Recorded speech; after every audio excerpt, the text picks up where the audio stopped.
Hello everyone, I'm James Twyman, and I want to welcome you to this sample lesson for the Academy of Soul Manifestation. I am just so excited to have you here to share this lesson with you and to open to you the opportunity to be part of a revolutionary program, one that I believe is going to sweep across the whole planet, just as this spiritual revolution began to do about 25 or so years ago.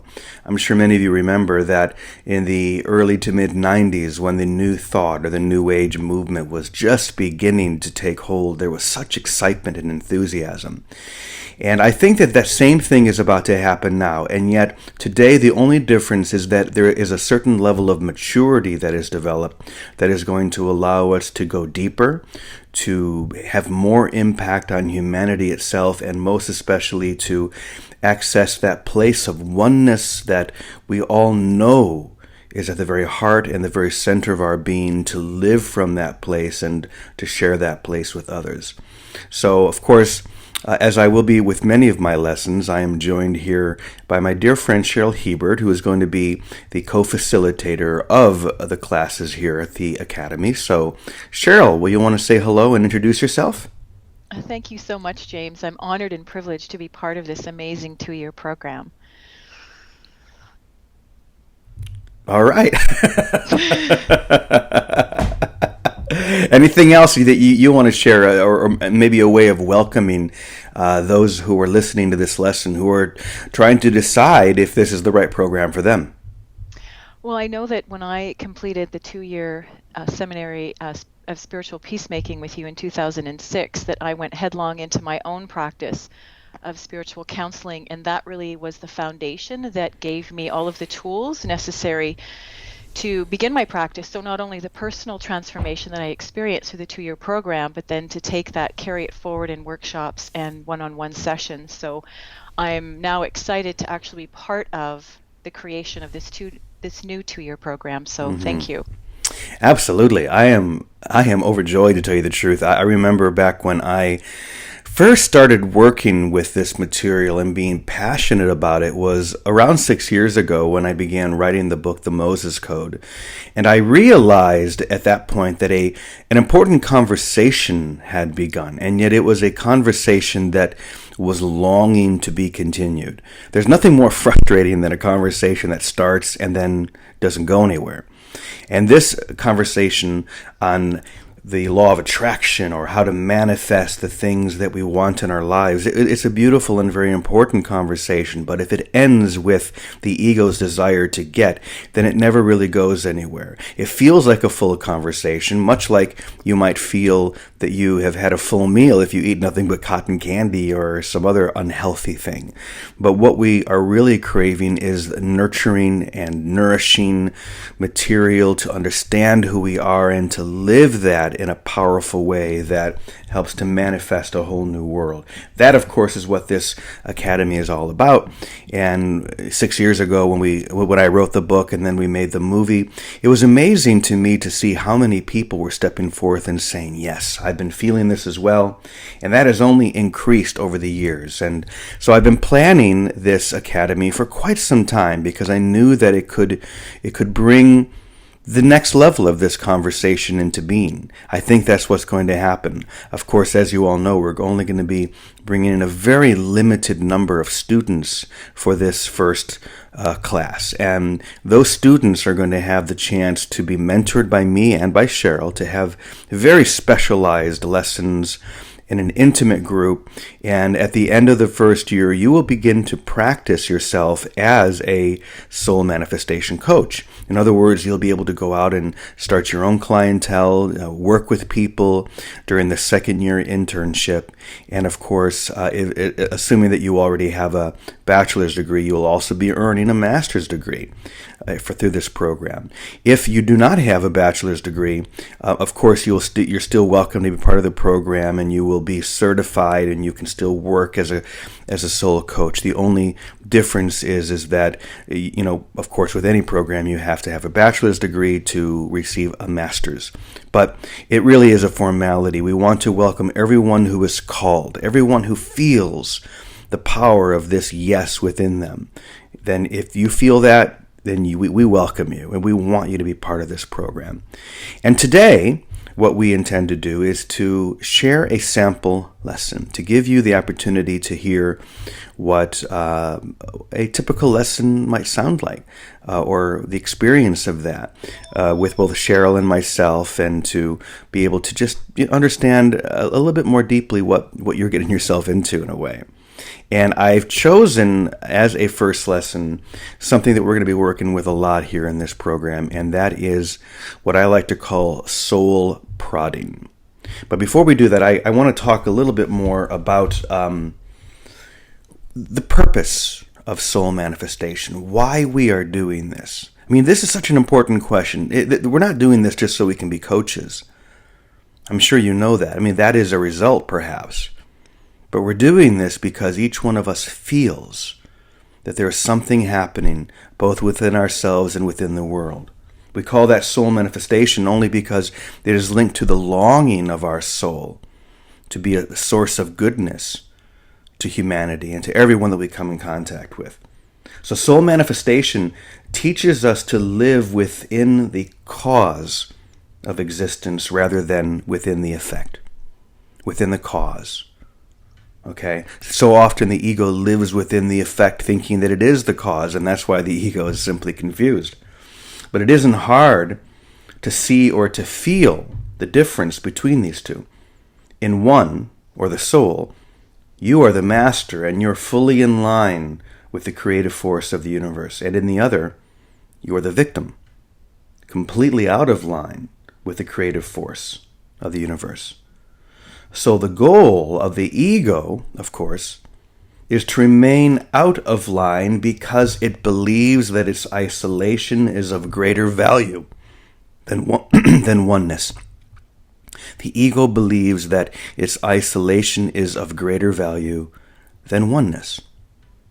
The soul, however, knows that oneness is reality. It is real.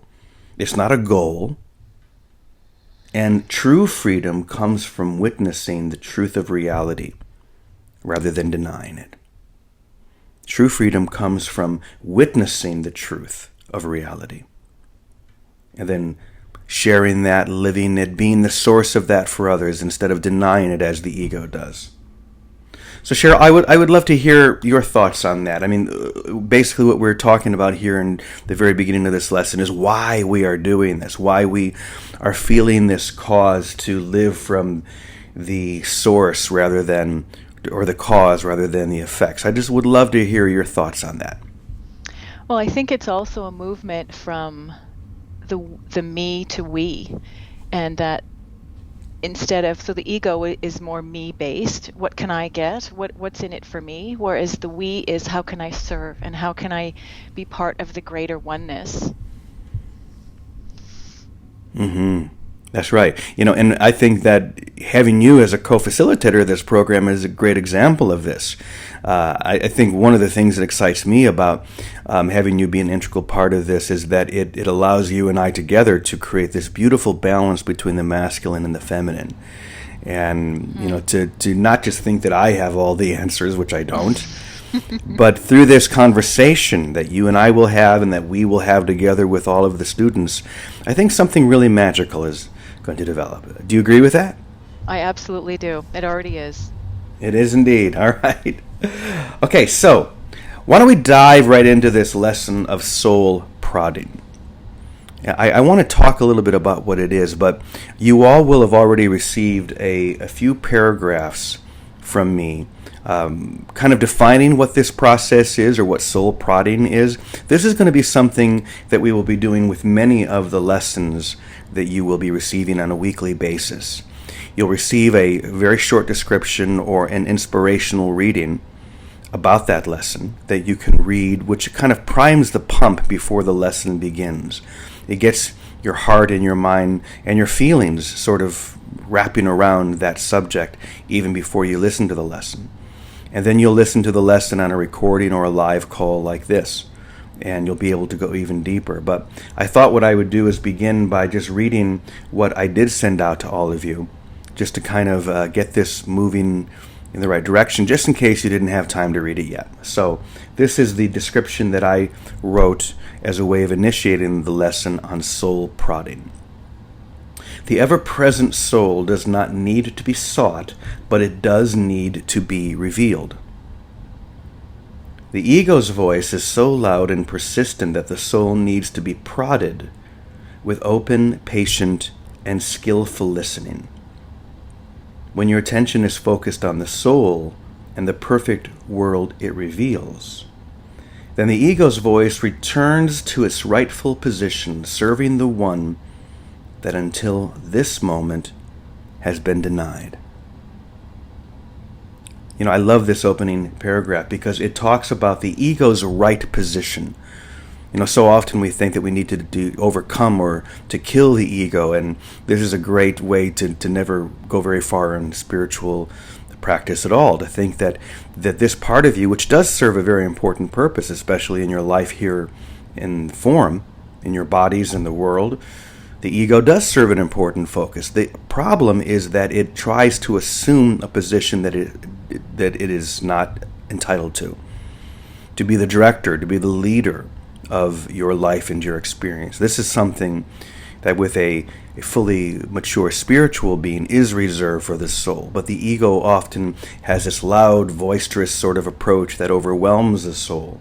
And so what soul prodding does is it very slowly reawakens the soul and allows it to step forward. I'm going to go ahead and keep reading. It says, all living beings respond to attention, especially when that attention reflects what it truly is rather than what it is not.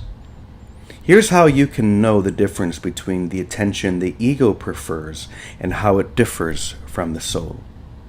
The ego responds best to attention when it is focused on what isn't, while the soul responds to attention focused on what it is. Wow. In this manner, the I am finds its meaning and purpose to maintain and nurture the truth within you that cannot change.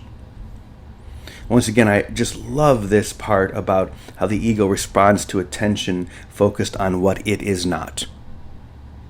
Isn't that interesting? The ego is always focused on what it wants to become, what it wants on the outside, rather than what it already is within. And the soul knows that there is no potential, there is only unrealized unity. That within you already exists everything you could ever hope for or desire. It is already there. And so when the soul is prodded slowly and with a skillful listening and attention, it begins to, like a flower, open. And then we begin to see all of those beautiful things within that we've been wanting and hoping for. Okay, I'm going to continue to read here. Soul prodding is the act of gently sharing yourself, self with a capital S, with yourself. Drawing the attention of your mind toward that which your soul can never forget or deny. In this sense, it is not the soul that must be reminded, but the mind that must be resouled. Resouled. Isn't that interesting? The mind must be resouled. It's not the soul that needs to be reminded. The soul doesn't need to be reminded of anything. It is already fully aware, fully awake, fully revealed, fully realized. The difference and the issue is our attention to that. Soul prodding is a way of bringing attention to that full realization that your soul is already very much aware of. So before we actually read the lesson that we're going to be working with today, or the reading rather, is there anything you want to share, Cheryl? Well, I agree wholeheartedly. The soul and the I am is already whole, perfect, and complete. And so when we make any shifts, it's usually a shift back to that which is already our intrinsic nature. And so it's already there. Indeed.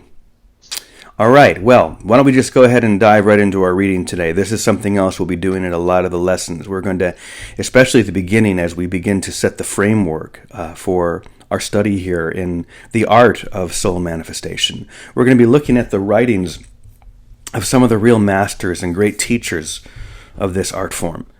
And, of course, there are people today who are great examples of this. But for the most part, we're going to be looking back at some of the real classic work that you may not even be aware of. Some of the great writers and teachers, even from the 20th century. For example, Goddard Neville, who we're going to be hearing from today. Back in the 50s and 60s in particular, he was one of the great voices of the I Am, speaking to very large audiences. And I believe that the work that Neville did at that time, it was like building a scaffolding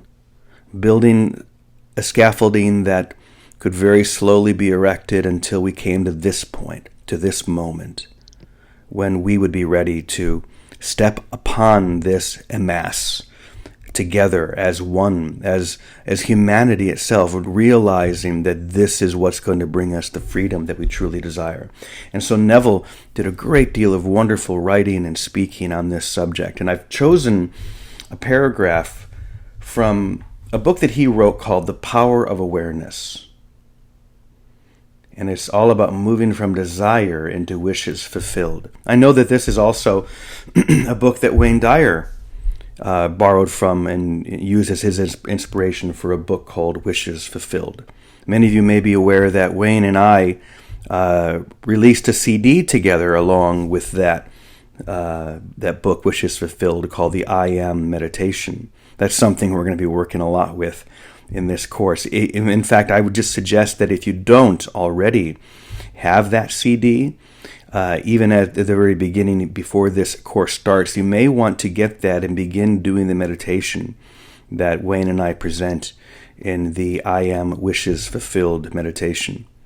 But before we talk too much about that, I just want to go ahead and read this beautiful quote. And this is what I'm going to do and how I'm going to share this and teach you a little bit more about soul prodding. I'm going to read the entire paragraph slowly. Then I'm going to go back and point by point, very slowly, as a way of just slowly prodding the soul awake. Or rather, your awareness of your awake soul. Maybe we should put it like that. Prodding the awareness of your awake soul. We'll go back and we'll very slowly read each line and maybe make some comments or just be aware of the inspiration that comes from each line. So this is the quote that we're going to be working with today. I am is that which, amid unnumbered forms, is ever the same. This great discovery of cause reveals that, good or bad, man is actually the arbiter of his own fate, and that it is his concept of himself that determines the world in which he lives. In other words, if you are experiencing ill health, knowing the truth about cause, you cannot attribute the illness to anything other than to the particular arrangement of the basic cause substance, an arrangement which is defined by your concept, I am unwell. This is why you are told, let the weak man say, I am strong, which comes from the book of Joel. For by his assumption, the cause substance, I am, is rearranged and must therefore manifest that which is its rearrangement affirms.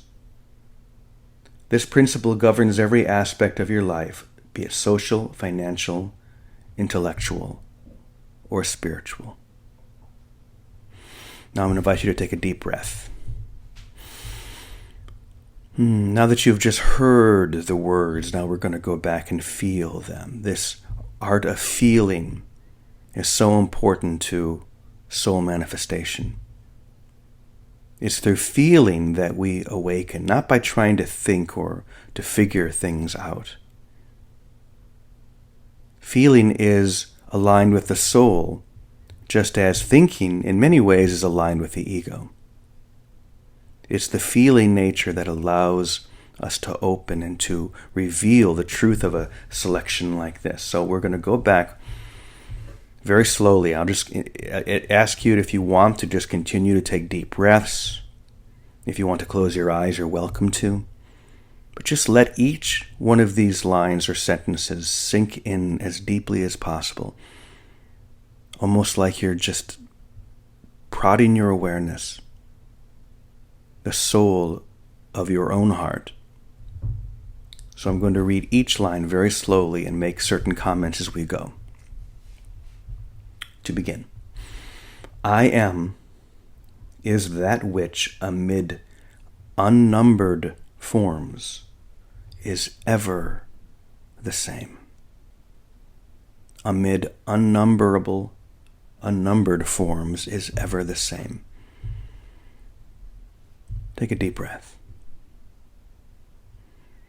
What I love about this first line is that to the intellect or to the ego, it makes no sense.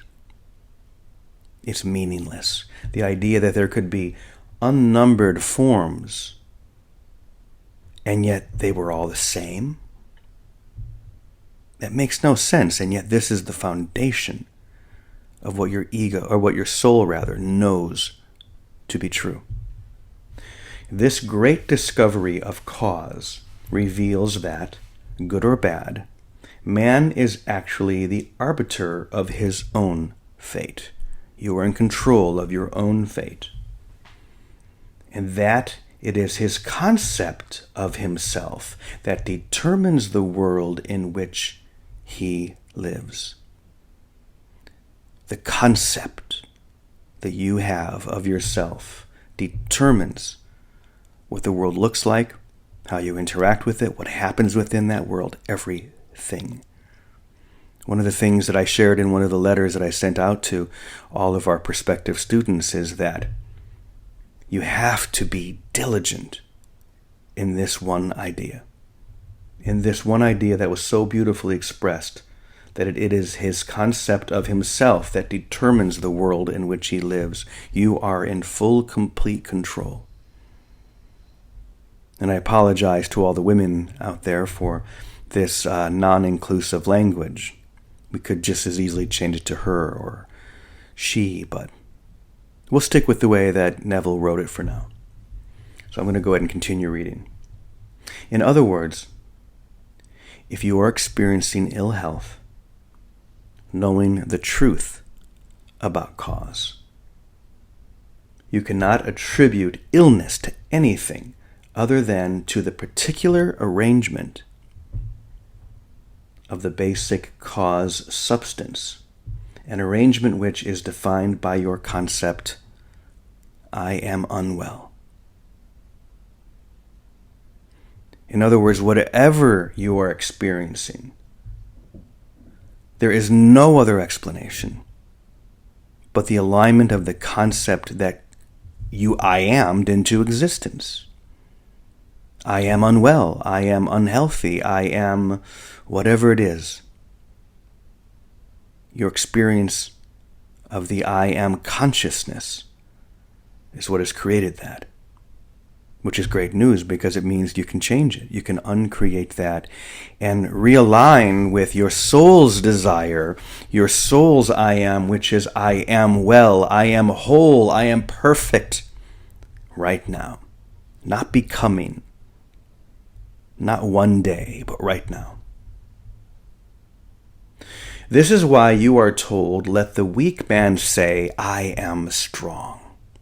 Once again, that's from the book of Joel. Let the weak man say, I am strong. It's incredible how often we use those words and how often they are used within these sacred texts. I am that. It's really no code. I mean, I wrote a book and made a movie called The Moses Code. I know, but in the end, it's not a code. It's right in front of us. A code is something that's hidden. The I am is something that has always been right in front of us, right in all the literature and even our own words. I am that. we have I am'd it into existence. So once again, we are told, let the weak man say, I am strong, for by his assumption, the cause substance, I am, is rearranged and must therefore manifest that which its rearrangement affirms. Let me read that one more time. Through this assumption, I am is rearranged. The assumption of I am well, I am whole. Through this truth, the I am is rearranged and must therefore manifest that which its rearrangement affirms. I like that Neville uses the word must. That it must therefore manifest. Sit with that for a moment. It must therefore manifest. I am. Let that gently just touch your soul. The fact that it must happen. There is no choice. And finally, this principle governs every aspect of your life, be it social, financial, intellectual, or spiritual. Every part of your life, every word that you say is governed by this one law of the soul. I am that. Whatever that you proclaim to be, you are. I am. We are. And so the art of soul manifestation is an art. It's a technology. And as we embrace and live within this fully, then we become the source of that for others. And that's what a soul manifestation coach is. This is coaching from a whole nother level. I'm sure many of you probably are already practicing as life coaches. But imagine what your role would be if you could do this for people, not just to improve their lives, but to manifest the deepest, greatest longing of their soul. Not only for them, but for you. Wouldn't that just be the greatest life? Think about that. What else would you want but that? And it doesn't necessarily even have to be in the most formal of ways. You can do this every moment of your life, in every interaction, every conversation that you have. You help to reveal this to people because it is fully revealed within you. So we are asking you through this program, through your dedication to this, to become a master, to become fully realized within your own I am. And as you do that, then it's not the words that you use, but rather your presence that coaches, that shares, that teaches. That truly is the art of soul manifestation. So soul prodding, that gentle process.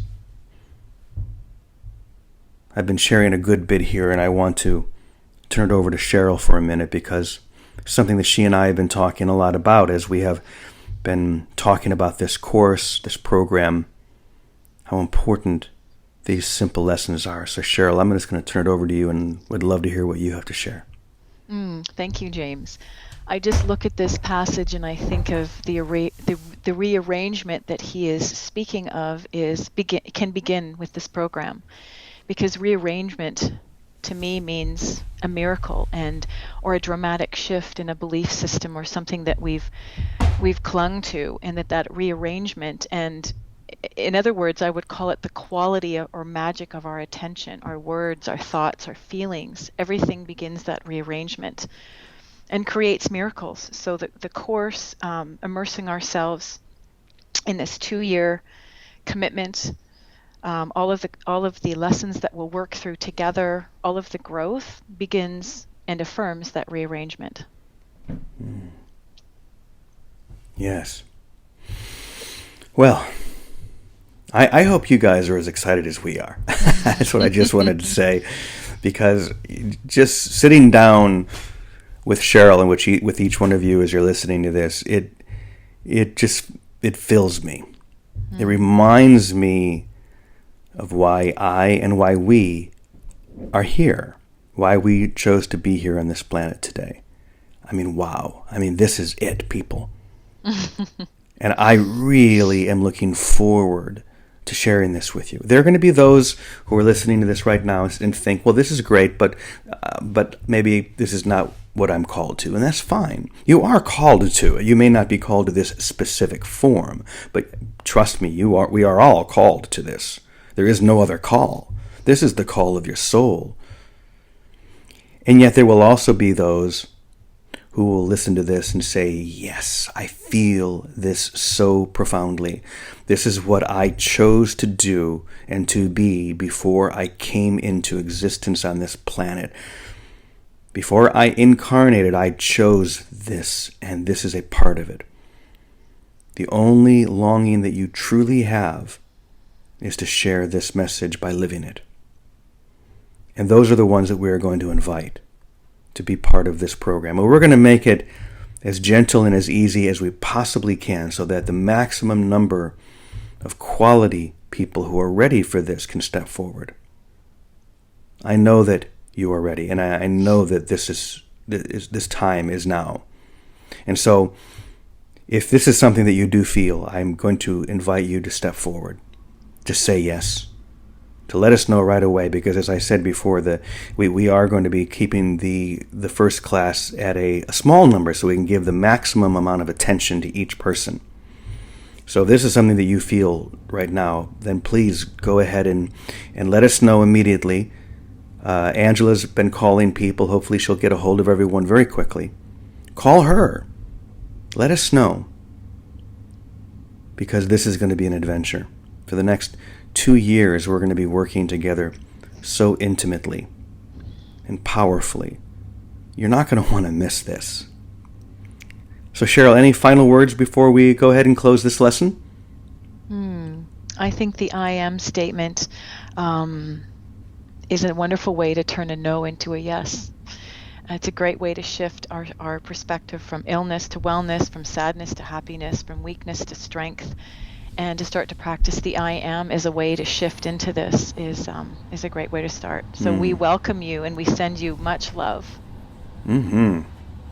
Yeah, there are going to be so many opportunities for us to spend time together, both through the lessons, virtually, like through conference calls and coaching calls, but we'll also have the chance to get together with retreats and many other things. And I'm looking so forward to looking you all right in the eye and giving you a big hug.